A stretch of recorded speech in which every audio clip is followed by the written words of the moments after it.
한일합방 10개월 전인 1909년 10월 중국 하얼빈역.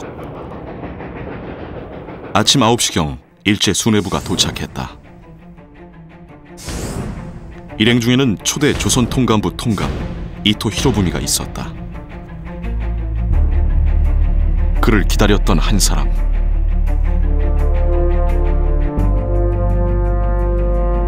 그의 총구는 정확하게 이토 히로부미를 향했다.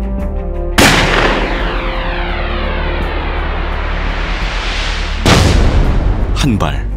안중근에ついては犯罪者だよ。 두 발. それは無罪だと思います。 세 발. 用中国人话讲，解恨。 총알은 명중했다. 그는 대한민국 의군 중장 안중근이었다.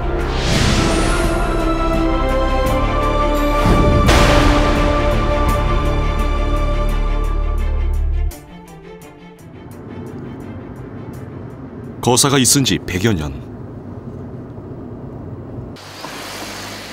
안중근의 흔적을 찾아가는 여정은 일본 도쿄에서부터 시작되었다.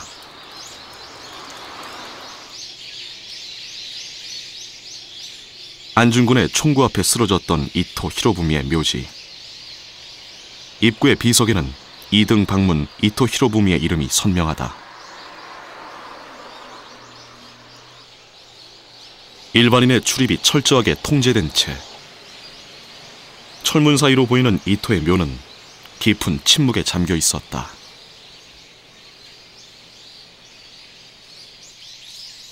일본 제국 헌법의 기초를 마련한 이토 히로부미는 일본 제국 내각의 초대 내각 총리 대신이자 조선 통감부의 첫 번째 통감이었다. 그런데 걸려있는 안내문의 문구 하나가 눈에 띈다. 조선의 독립운동가에게 저격을 당했다는 설명이다. 저격을 당한 자의 흔적, 그렇다면 저격한 안중근의 흔적도 남아있을까? 일본 미야기현에 자리한 다이린 지사. 묘지 안에 자리한 이곳은 돌아가신 분들의 제를 지내는 사찰이다.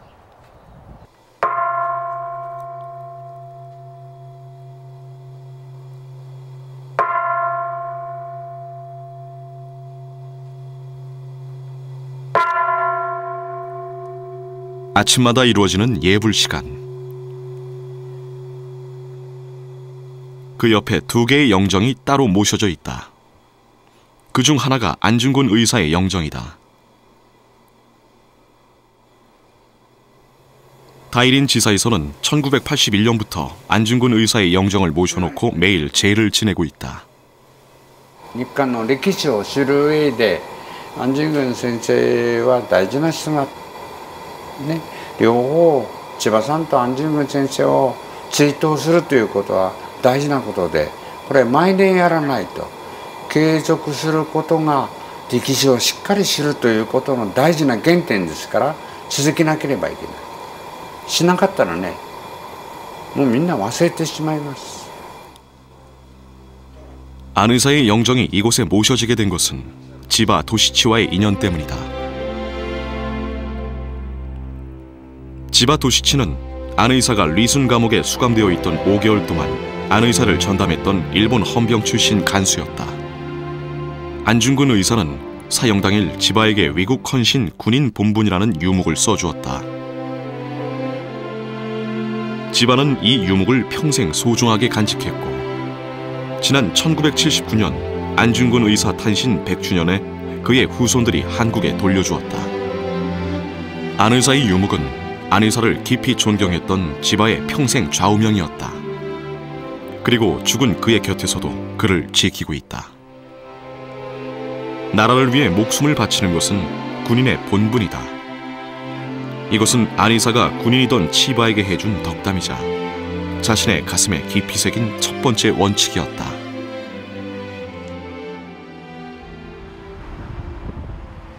이런 인연으로 지바의 고향 미야기현 사람들은 안중근에 대한 관심이 크다. 역사를 공부하는 사람들의 모임인 사담회. 50여 년의 역사를 가진 이 모임은 안중근 의사의 평화사상을 연구하고 있다.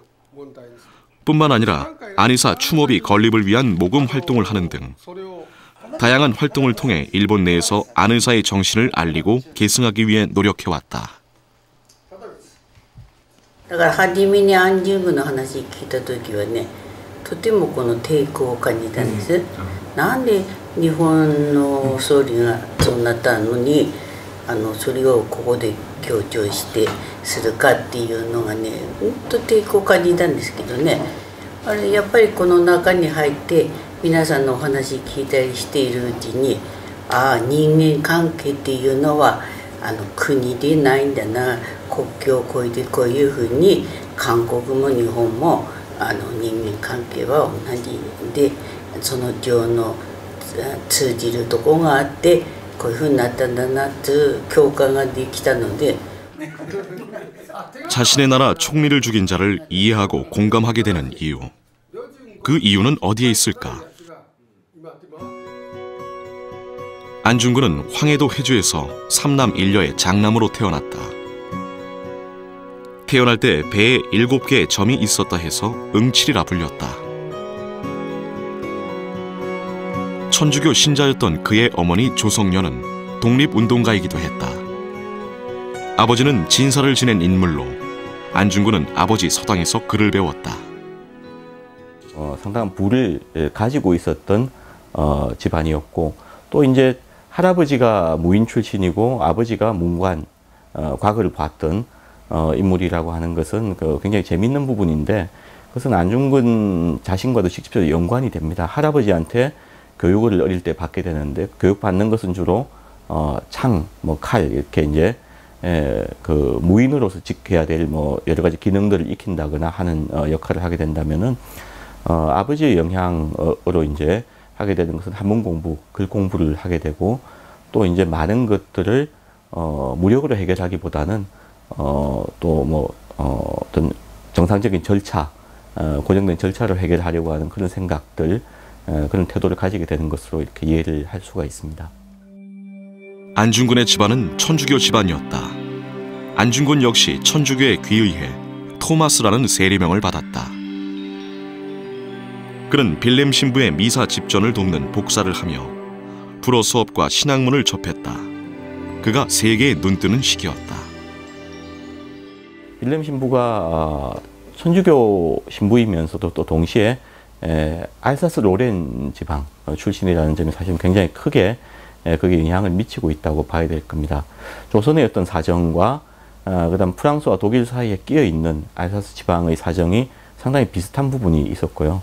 그게 어쩌면은 빌렘 신부가 안중근을 통해서 자기의 어떤 생각, 자기가 하고 싶었던 것, 이런 것들을 이제 구현했다고 하면 조금 지나친 말이지만은 공감할 수 있는 그런 측면은 분명히 있었을 겁니다.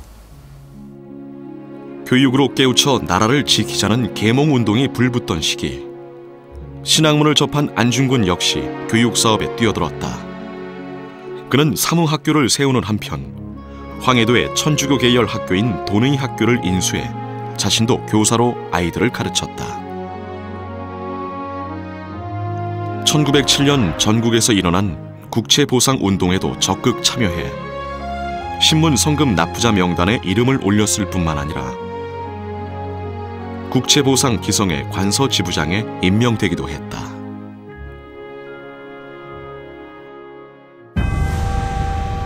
하지만 구군은 이미 기울어 있었다. 일제는 을사늑약으로 대한제국의 외교권을 빼앗았고 급기야 국가의 존립 기반인 군대까지 해산시켰다. 국내에서 활동을 하기에는 무리라고 이제 판단을 하고 많은 분들이 외국으로 이제 건너가게 되는데, 안중근 같은 경우는 직접적으로 일단 떠나게 됩니다. 그 과정에 대해서 여러 가지 설명이 있습니다만, 장수 한 사람이 이제 자결을 하고 박성환의 자결을 이후에 일종의 군대, 한국의 군대가 의병으로 전환이 되죠. 바로 아까 무기를 빼앗기고 한 상태였습니다만 무기고를 들어가서 무기를 찾고 시가전을 벌이고 바로 전투를 하게 되는데, 물론 전투에서 이기진 못합니다만은 그 과정에서 그 부상병들을 치료하고 그렇게 하다가 결심을 하게 되었다. 떠난 직접적인 계기가 거기에 있다. 이렇게 이야기를 하기도 합니다. 러시아의 동쪽 끝 블라디보스토크. 이곳은 러시아 유일의 부동항으로 러시아가 태평양으로 향하는 출구다. 때문에 1860년 러시아의 극동 군사기지로 세워진 블라디보스토크는 소련 붕괴 전까지 이방인을 허락하지 않는 도시였다.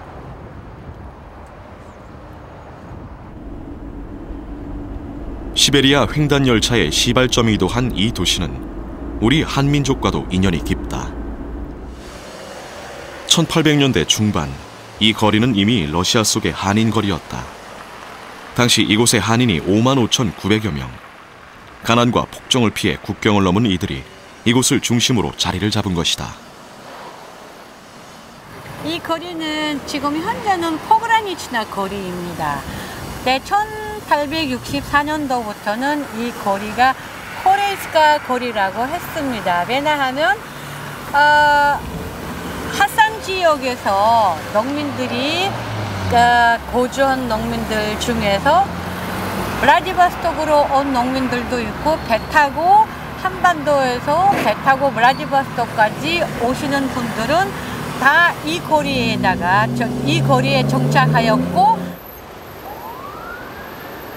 처음에는 먹고 살기 위해 조국을 떠난 이들이 모였지만 시간이 지나면서 해외에서 독립운동을 도모하기 위해 떠나온 사람들도 이곳에 자리 잡았다.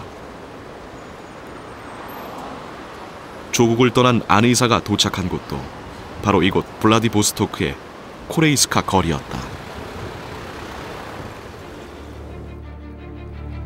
당시 한인들은 이 지역을 개청리라고 불렀다. 한인들은 이곳에서 특유의 성실함으로 동토를 개척하며 이곳을 중심으로 연해주 일대에 자리를 잡아갔다.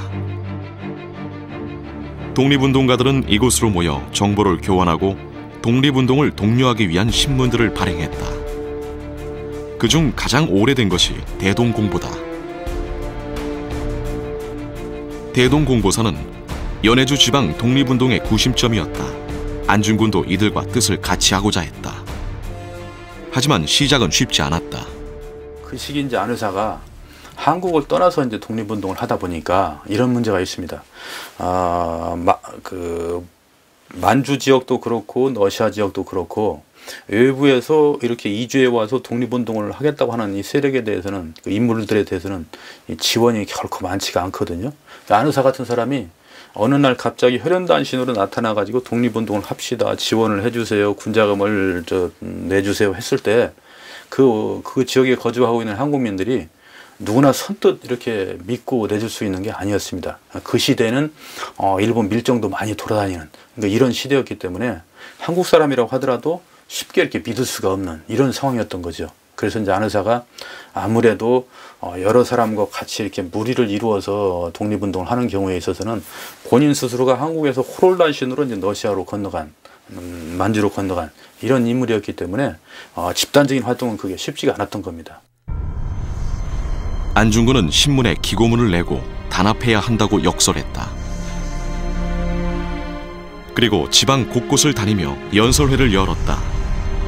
조국을 떠나기 전 강원도에서 의병을 일으키는 데 가담하고 매국노 척결을 주장한 그는 이곳에서도 무장 독립투쟁을 주장하며 의병을 모았다. 그가 꿈꾼 것은 독립전쟁이었다.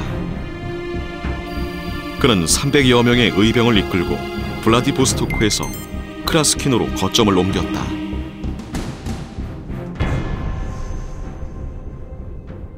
러시아 크라스키노. 이곳은 한반도와 중국 국경을 지척에 둔 천혜의 요새다. 요 길이 혼춘 가는 길입니다. 네, 이쪽으로 40km 가면 그러면 이제 훈춘, 중국 국경이고, 그리고 저 길이 한반도로 가는 길입니다. 여기서부터 70km, 저 만을 둘러싸가지고 가면 70km 가면 이제 한반도까지 가는 길이고, 두만강까지. 도시의 서북쪽으로 난 길을 따라가면 두만강.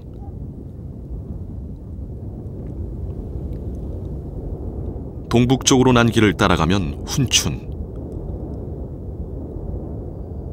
안중근은 이곳을 중심으로 산맥을 타고 다니며 의병 활동을 전개했다. 안중근의 부대는 국경을 넘어 함경북도 홍의동, 신화산, 영산 등에서 일본 수비대와 전투를 벌였다. 그러던 중 일본군의 기습 공격으로 처참하게 패배하는 사건이 발생했다. 안중근이 반대를 무릅쓰고 전투에서 잡은 일본군 포로들을 석방해 주었는데 이들에게 역습을 당한 것이다. 안중근이 옥중에서 쓴 자서전인 안흥칠 역사. 여기에 안중근이 포로를 풀어주었던 이유가 적혀있다. 만국공법에 의해 포로는 응당 살려주어야 한다는 것이다. 이것은 그의 사상을 엿볼 수 있는 사건이었다. 그 안에서는 이 기본적으로 그 만민 평등주의와 사회 동포주의를 아주 확실하게 그 가슴속에 간직하고 있었던 사람입니다. 그리고 무엇보다도 그 시기 이제 이 한국과 서구 열강의 또 국제 열강과의 관계 속에서 한국이 국제법을 지켜야 된다는 것, 그런 생각을 분명히 가지고 있었습니다. 근데 그러다 보니까 안일사 스스로가 일본군을 포로로 잡았을 때 그 국제법에 따라서 일본군 포로들을 대우해야 된다, 이렇게 생각했습니다. 안중근 부대는 전멸했다. 안중근도 간신히 살아남았다.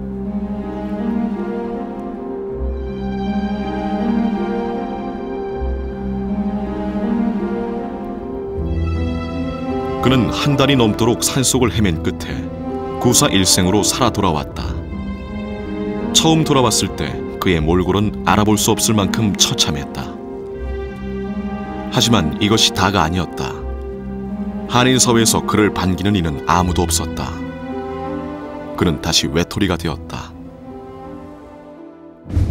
그렇다고 여기서 주저앉을 수는 없었다.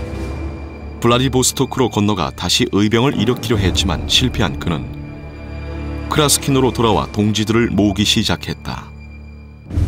그렇게 모인 이가 안중근을 포함해 모두 12명.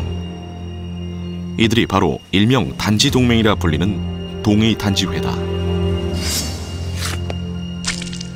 이때 안중근은 왼쪽 넷째 손가락 한마디를 끊어 결의를 다졌다. 사라진 마을 자리에는 당시를 기념하는 단지동맹 기념비가 세워져 있다.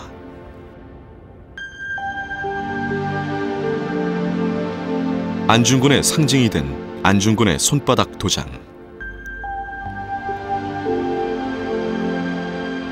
그는 말이 아닌 행동하는 대한국인이 되고 싶었다. 풍전등화의 조국을 뜨거운 가슴에 품고 목숨을 다해 지켜내고 싶었다.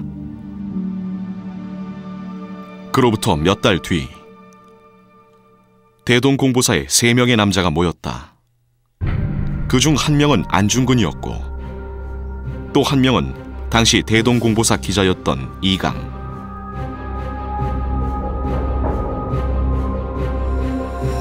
또 한 명은 안중근과 함께 크라스키노에서 의병 활동을 했던 독립운동가 우덕순이었다. 이들이 모인 것은 이토 히로부미가 하얼빈에 온다는 정보 때문이었다. 이들의 뜻은 하나로 모아졌다. 그것은 바로 이토 히로부미의 처단이었다. 이토 히로부미 처단은 안중근이 단지 동맹을 하며 3년 안에 이루고 말겠다고 결심했던 거사였다. 그리고 이들 뒤에는 최재영이 있었다. 러시아 우슬리스크. 이곳에 최재영이 살던 집이 있다. 최재영은 당시 군납으로 돈을 번 한인사회의 재력가였다. 최재형 마지막 살던 집이에요. 바로 1920년도에 여기서 최재형을 일본군들이 체포해서 총살했는데 총살한 장소는 확실하게 아직까지는 정해지지 않았습니다. 최재영은 연해주 독립운동계의 대부였다. 당시 재정이 어려웠던 대동공보사 인수는 물론 의병을 조직해 독립운동 자금을 대준 곳도 최재영이었다.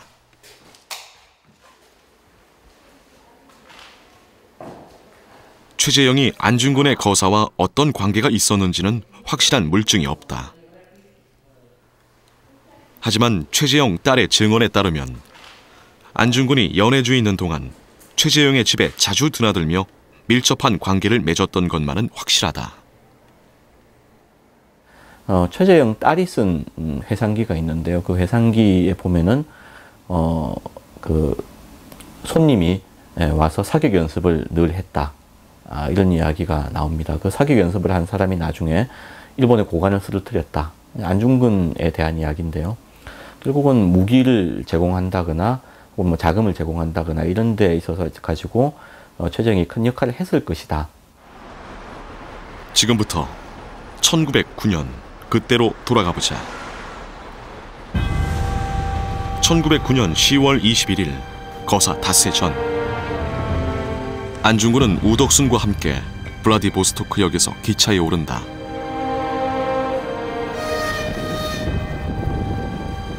이들의 목적지는 중국 하얼빈.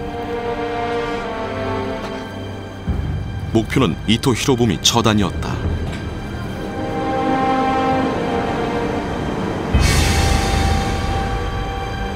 일행은 중간역인 수이판역에서 18살 유동하와 합류한다.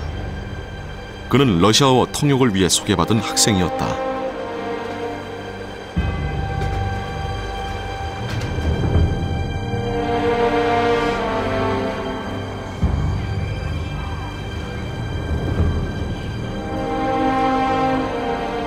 다음 날, 일행은 하얼빈역에 도착했다.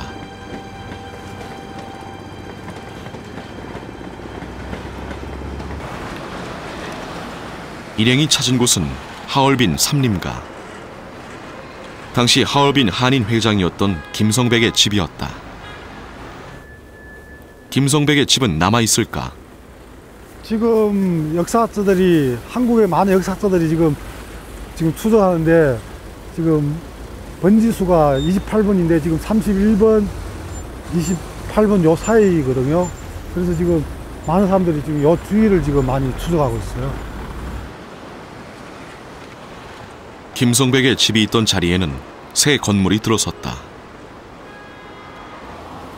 대신 번지수는 그대로인데 31번지와 29번지는 표시되어 있지만 28번지는 빠져 있다.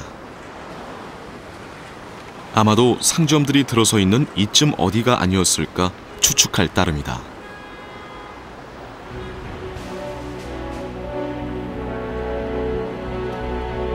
김성백의 집에 짐을 푼 일행은 다음날 하얼빈 중앙대로로 나왔다. 당시 러시아령이었던 하얼빈에는 지금도 러시아 표지판을 심심치 않게 볼 수 있다. 100년 전 모습이 그대로 남아있는 거리. 당시 조선인들이 많이 살던 서오대로다.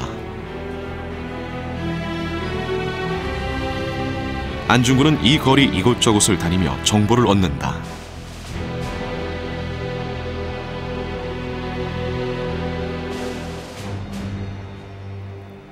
그리고 나서 동흥학교를 찾는다.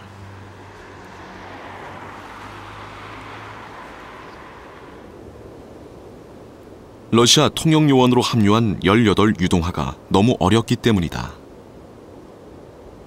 그는 동흥학교에서 또 다른 통역원 조도선을 소개받는다. 조도선은 안중근의 이토 히로부미 암살 계획을 듣고 거사에 합류하기로 결정한다. 조도선의 합류까지 약속받은 뒤 안중근, 우덕순, 유동하 셋은 중앙대로로 나온다. 이곳에서 셋은 옷을 한 벌씩 사입는다. 일본인으로 위장하기 위해서이자 마지막 거사를 앞둔 의관 정지였다. 머리 손질도 마쳤다. 그리고 셋은 사진관으로 향했다. 이 사진이 거사 직전에 찍은 마지막 사진이다. 그날 밤 안중근은 거사를 앞둔 심정을 장부가에 담아 우덕순에게 건넸다.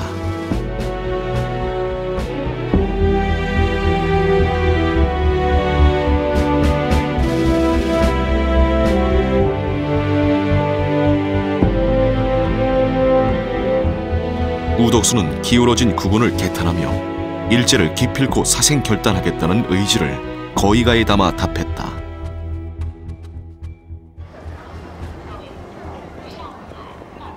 거사 이틀 전, 거사 자금을 빌리기 위해 하얼빈에 남은 유동화를 뺀 나머지 셋이 하얼빈역에서 장춘으로 향하는 기차에 오른다.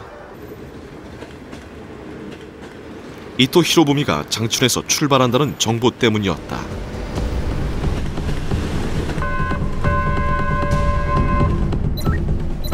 이토 히로부미가 타고 올 열차는 체가구, 장춘, 관성자, 선양을 지나 다롄까지 오가는 노선이었다. 하지만 일행은 장춘까지 갈 수 없었다. 장춘까지 갈 여비가 없었기 때문이다. 일행이 내린 곳은 체가구였다. 체가구역은 지금도 100년 전 옛 모습 그대로다.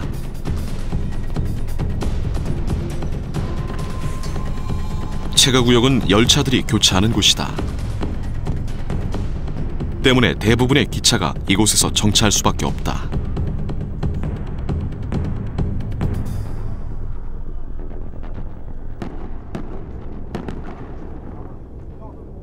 일행은 체가구에서의 거사가 가능할지 알아보기 위해 주변을 탐색하기 시작했다.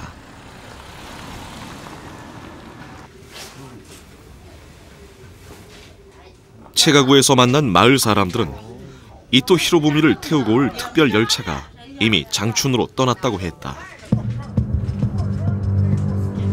그리고 그 열차가 26일 날 돌아온다는 것도 알려주었다.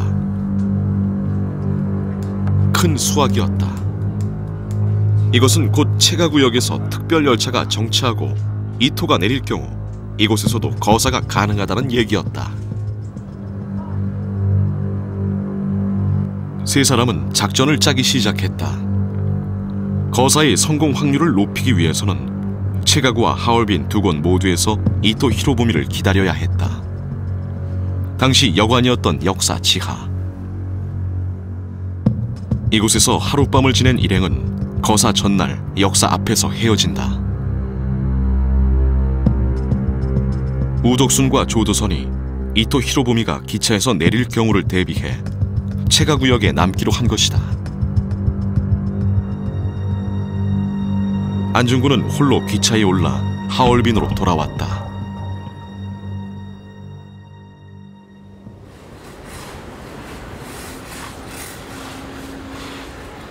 (1909년 10월 26일) 거사 당일, 안중근은 하얼빈 공원에 들러 마음을 가다듬었다. 그는 그 아침의 상황을 이렇게 적고 있다.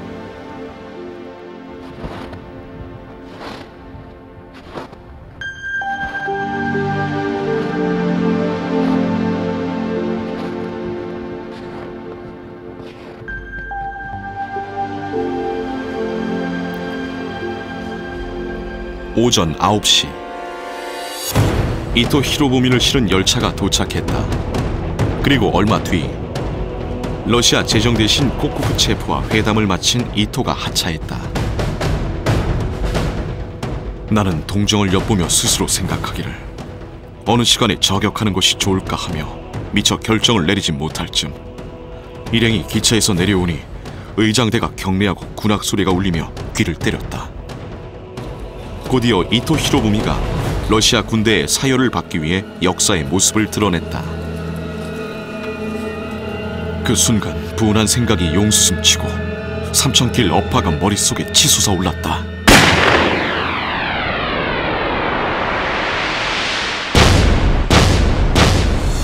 명사수 안중근의 총알은 이토 히로부미에 명중했다. 끝을 십자로 잘라 준비한 브라우니 권총의 총알 3발이 이토의 가슴과 배에 명중한 것이다. 나머지 3발은 수행비서관과 하얼빈 주재 일본 제국 총영사 만주철도 이사를 맞추었다. 这些事情发生以后，中国人一些著名的学者也给予了积极的评价。从当时的梁启超，到后来的民主主义革命的先行者孙中山先生，以及到新中国成立以后，中华人民共和国的政府总理周恩来先生对安重根击毙伊藤博文这件事都给予了 서양 사회에도 큰 그 경종을 울렸습니다. 그러니까 안 의사의 의거가 전 세계에 보도가 되고 이제 그럼으로써 일본이 한국을 어떻게 침략해 들어왔고 동양 침략을 어떻게 이제 추진하고 있다는 것을 안 의사가 전 세계에 알린 셈이 되었습니다. 그래서 전 세계인들로 하여금 일본 제국주의가 가지고 있는 그 위험성 이런 것을 이제 일종의 고발하는 그리고 경종을 울리는 이런 역할을 이제 안 의사가 했다고 이렇게 볼 수가 있습니다. 저격 직후 안중근은 러시아어로 코레야 우라, 즉 대한민국 만세를 외쳤고 그 자리에서 러시아 헌병들에게 체포되었다. 체포된 그가 처음 이송된 곳은 러시아 헌병대였다. 이곳이 옛날 러시아 헌병 그 자리거든요. 그러니까 여기가 그때 안중근 의사가 체포돼서 여기서 뭐 첫 취조받은 데가 여기예요. 바로 잡혀서 이쪽으로 오신 예, 거죠? 바로 여기. 당시 하얼빈은 러시아 관할이었다. 때문에 일본이나 중국이 아닌 러시아 헌병대로 이송된 것이다. 안중근은 이곳에서 60페이지에 이르는 조사서가 작성되는 취조를 받았다. 이것이 거사 직후 찍은 사진이다. 러시아 외무부 자체가 이 사건을 일본과의 그 마찰을 일으키면서까지 전담하려고 하지 않았고요. 그 배경에는 이제 1905년에 있었던 러일 전쟁의 패배가 좀 굉장히 컸다고 할 수가 있겠습니다. 그 이후에 그 러시아는 일본으로부터 여러 가지 뭐 배상금이라든가 아니면 영토의 할양이라든가 뭐 이런 압박을 받고 있었기 때문에 굳이 일본하고 또 마찰을 일으켜가면서까지 안중근 의사를 확보하지 않으려는 어떤 상층부의 의도가 그 국경재판소에 전달됨으로 인해서 안중근 의사께서 이제 일본 영사관으로 신병이 인도되게 된 어떤 그런 과정이 있다고 볼 수가 있겠습니다. 러시아 헌병대에서의 조사는 재판으로 이어지지 않았다. 러시아령에서의 재판을 준비하던 조력자들의 예상과 달리 그는 일본 영사관으로 넘겨졌다. 安重軍の要求はですね、自分の行動はその国際法に基づいてその戦争してるんだから、日本の刑法ではなくて国際法で裁いてもらいたいと言ったんです。ね。ですから日本刑法ではなくて国際法上の犯罪かどうかをですね、改めて審議する必要があったんですよ。 안중근은 이곳에서 미조부치 검찰관의 신문을 받으며 자신이 이토 히로부미를 죽인 15가지 이유를 당당하게 밝힌다.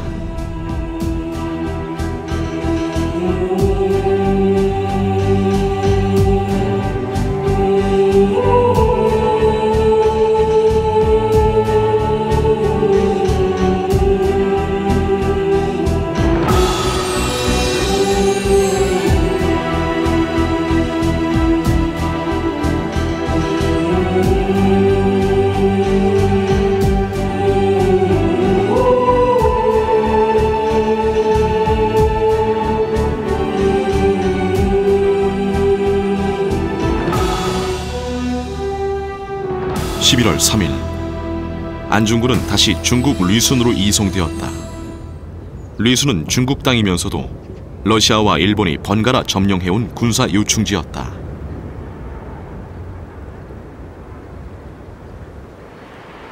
안중근이 이송될 당시에는 일본 점령지로 관동 도독부까지 세워져 있는 상태였다.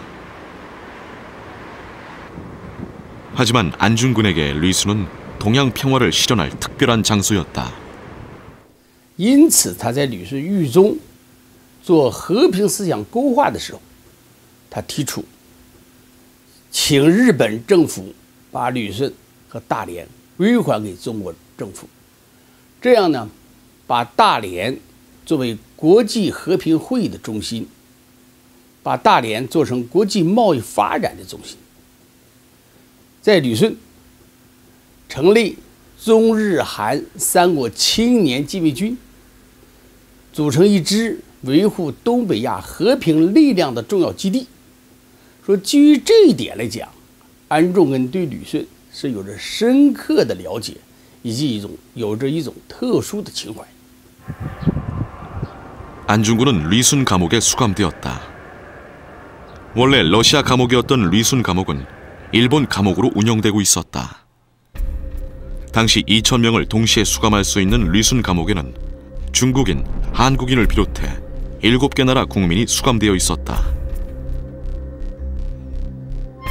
안 의사는 일본의 국사범으로 분류돼 독방에 구금되었다. 그리고 이곳에서 12번에 걸친 신문을 받는다. 그는 이 자리에서 이토 히로부미를 저격한 것은 정당한 것이었음을 당당하게 주장했다. 때문에 일본 형법으로 재판할 사안이 아니라는 것이었다. 그 이유는 이랬다. もう一つはですね、安住軍が裁判でこう主張していたことは何かというと、その自分は戦争してたっていうんですね。義軍として義軍の参謀中将だったって主張していて、それがですね決して嘘ではなくて、それまでの義軍活動のその延長なんですね。でそれが分かって、それじゃあですねその日本のねが伊藤博文戦闘に韓国でやってたことは何だったんだろうと。でそれも戦争だったんじゃないかと。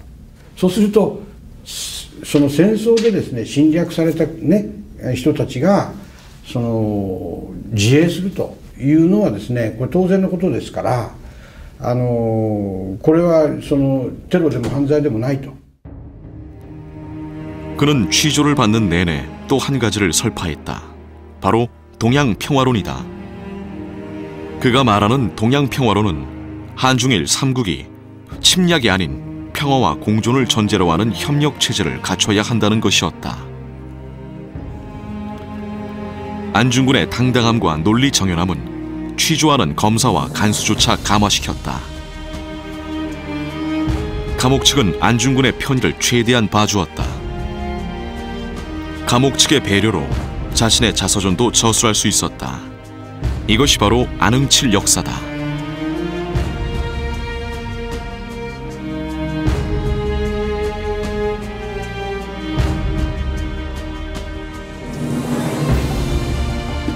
그는 이런 고마움을 유묵을 써서 선물하는 것으로 대신했다. 이렇게 쓴 유묵이 많게는 200여 점. 1일 부독서 구중생형극. 하루라도 글을 읽지 않으면 입안에 가시가 돋는다는 유묵뿐만 아니라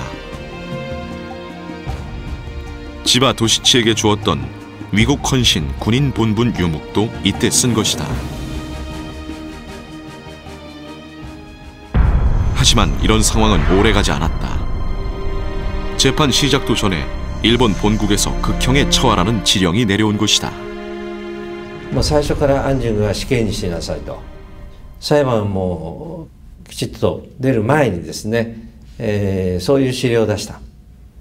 つまり安順君という人の凄さ、あるいは彼の影響力が日本にも韓国にも東アジアにも及ぶのをですね、日本政府が実は一番恐れたわけですね。 사람들의 태도는 180도 달라졌다. 신문은 거칠어졌고 러시아, 중국 등의 변호사를 선임할 수 있다던 얘기도 달라졌다.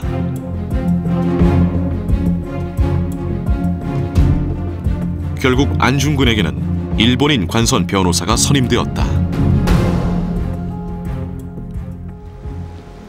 재판은 관동도독부 고등법원에서 진행되었다.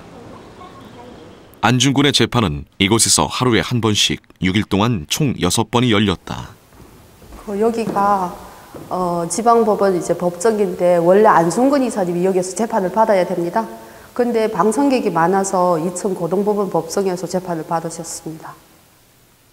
당시 안중근의 재판은 세간이 주목하는 관심사였다. 재판정을 더 넓은 고등법원으로 옮겼지만 방청석은 늘 만원살이었다. 이것이 당시 구하기가 하늘의 별따기였다는 안중근 공판 방청권이다. 여기 계단이 2개 있는데요. 하나는 이제 방청객 계단, 하나는 죄수 계단입니다. 안중근 이사님이 이 계단으로 해서 올라가셨습니다. 안중근은 이 계단을 올라 재판정으로 향했다. 재판정의 피고인은 그뿐만이 아니었다. 거사를 도모했던 일행은 모두 잡혀 함께 재판을 받았다. 체가구역에 남았던 우덕순과 조도선은 시도도 해보지 못한 채 안중근의 거사 직후 러시아 공안에게 잡혔다. 재판은 안중근이 요구한 만국공법이 아닌 일본 형법에 의해 진행되었다.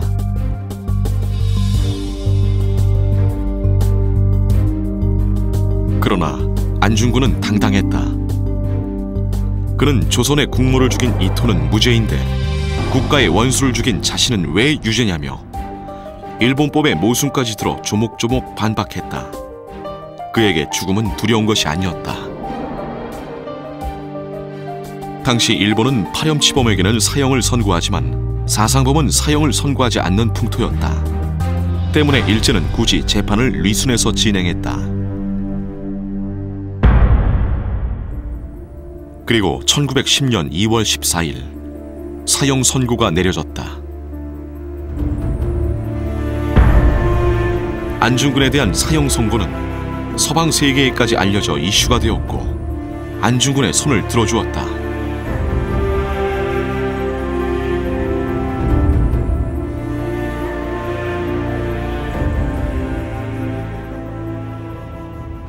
でそれでところがね、その当時の国際法を見ますと、一般の人もね、義軍として戦争できるっていうふうに書いてあるんです。でそうするとね、安順軍が義軍参謀中将ということで日本人を殺したというのはですね、戦闘行為になるんですね。でそうするとお互いにですね、それは殺人罪にはならない。でこの軍事行動の一環として伊藤を撃ったということなんですよ。そうだとするとそれが国際法に違反していたかどうかっていうのは問題になる。だけど刑法の罪じゃないんですよ、法律上は。でそこで、私はそういうのは正当防衛で、無罪になるだろうと思いますね。 안중근은 항소하지 않았다. 대신 옥중에서 동양 평화론을 집필하기 시작했다. 취조받을 때나 재판정에서 해오던 얘기들을 집대성하는 책이었다. 열강들의 식민지 경쟁이 한창이던 시절, 동양의 평화를 위해서는 무엇을 해야 하는지 그는 자신이 생각하는 방법론을 이 책에 담고자 했다. 미순 지역에다가 일종의 삼국의 공동의 기구를 만들고 젊은이들을 모아서 어떤 같이 훈련을 하고 할 수 있는 부분을 만들고 또 서로 간의 외국어를 익혀서 상호 간의 이해를 도모하고 공동의 화폐를 쓸 수 있도록 하고 동아시아에서 어쨌든 그런 식으로 상호 이해의 바탕을 두어서 상호 이해의 바탕을 둔 어떤 공동체가 만들어지고 나면 동남아시아라든가 인도라든가 이런 아시아 다른 지역까지도 하나의 조직체로 만들 수 있다.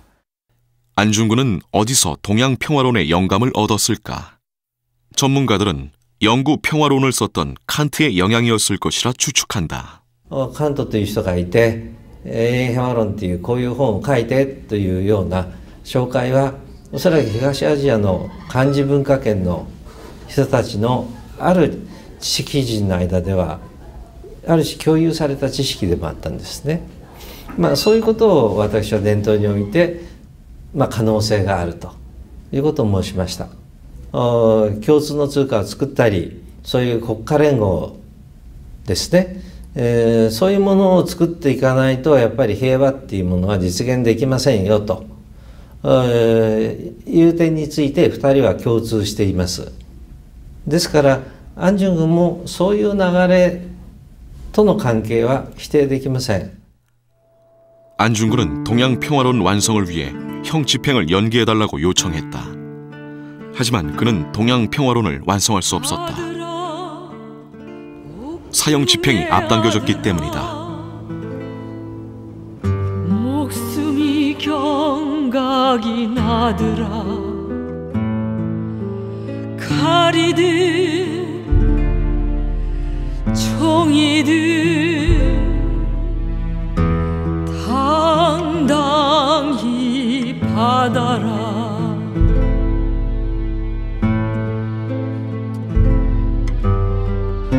위험이 밤새 내 수위 지으며 그는 어머니가 만든 수의를 입고 마지막 사진을 찍었다.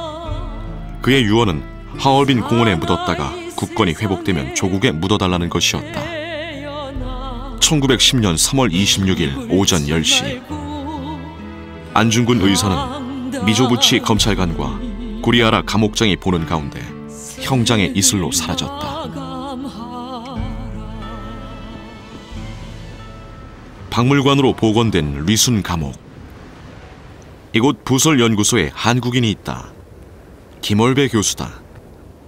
그는 안중근의 흔적을 찾아 10년 전 중국에 왔다. 여기 바로 이 지역이 뭐냐면 1945년 그 8월 15일 날 마지막 그 감옥소장에서 그 타고지로가 8월 15일, 16일, 17일 동안 여순 감옥에 있는 전체 그 사형 관련된 자료를 전부 다 불태워버렸거든요. 이 부분이. 김 교수의 목표는 안중근의 유해를 찾는 것이다. 하얼빈에서 7년, 이곳 리순에서 3년. 어쩌면 38년 동안 리순 감옥에서 일했던 동료가 내놓은 이 80년 전 리순 감옥 설계도에 해답이 있을지도 모른다. 监狱呢有3个墓地，在这周围，这还有个墓地，这就在这，在监狱的北墙外的这一块，这个完了以后是说还有一个墓地，就是在监狱的东北角的这一块。 첫 번째 후보지는 감옥을 기준으로 서북쪽 야산이었다. 지금은 아파트 단지가 들어선 이곳을 지난 2008년 한중 합작으로 발굴했었다. 발굴했던 장소가 바로 이쯤이다.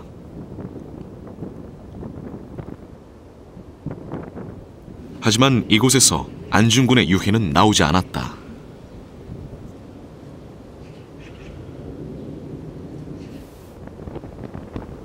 반부충은 그 다음 유력한 곳으로 감옥을 중심으로 동북쪽에 위치한 야산을 꼽는다. 아직 개발이 되지 않아 옛 모습을 가지고 있는 야산. 이곳에는 표지석이 세워져 있다. 리순 감옥이 운영될 당시 감옥 묘지였음을 알리는 내용이다. 1910年 监狱这个新闻要览就记载，一个外国人在监狱绞刑埋的监狱墓地，就是第一个就是安中根，他写的是外国人，他说外国人就是有个朝鲜人叫安中根，就是埋在这。 실제로 이곳이 감옥 묘지였다는 사실은 공사를 하면서 나온 죄수들의 관으로 확인되었다. 당시 죄수들이 죽으면 일반 관 대신 통관이라 불리는 나무통에 넣어 묻었다. 하지만 당시 안중근의 사형 집행 상황을 기록한 통역인 손오키의 글을 보면 안중근의 유해를 감옥소에서 특별히 만든 침관, 즉 네모난관에 넣어 묻었다고 되어 있다.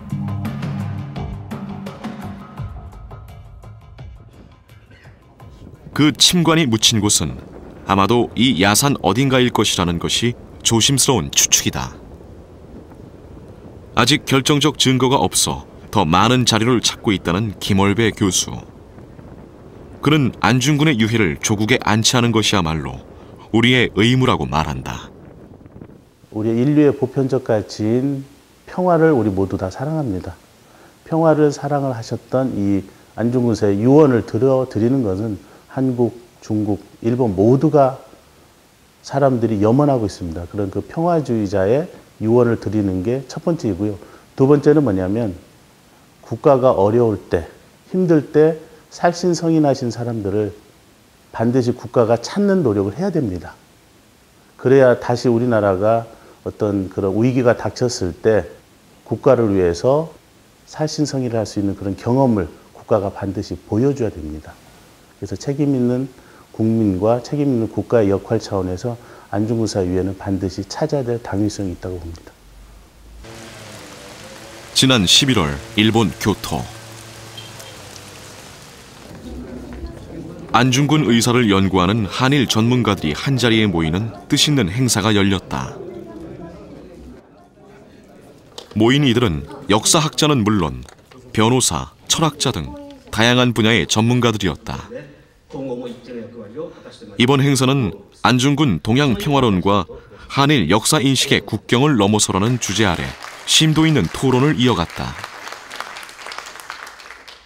안중근の伊藤博文射殺を暗殺あるいはテロと規定する大多数の日本国民政府は考えには、かつてイギリスからの独立運動を主導したマハトマ・ガンジーや黒人解放運動を行ったネルソン・マンデラ、こういった人々が当時の政府やそれを支持する国民によってテロリストと呼ばれていた事実を思い出していただきたいのです。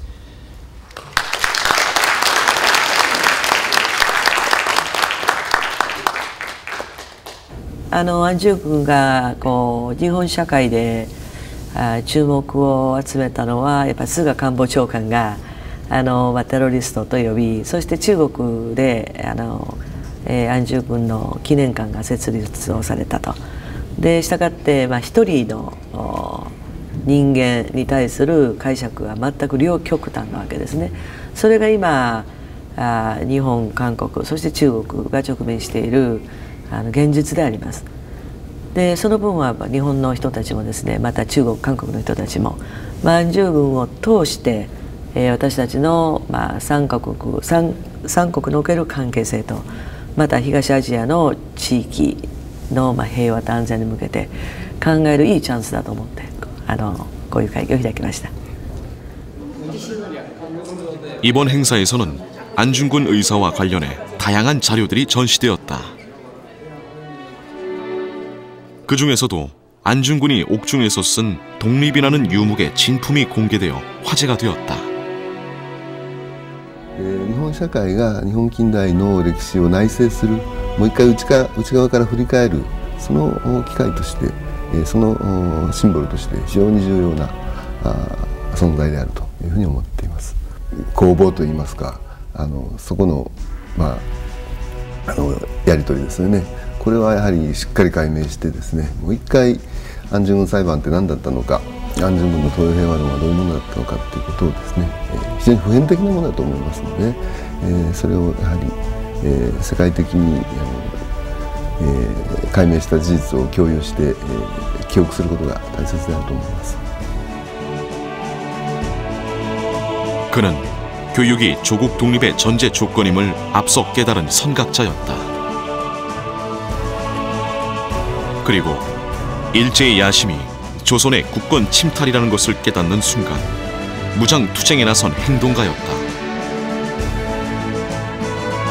그러나 이토 히로부미를 향한 그의 총구는 단지 일제만을 향한 것이 아니었다. 그가 목숨 바쳐 얻고자 했던 것은 대한 독립, 나아가 세계 평화라는 인류 보편의 가치였다.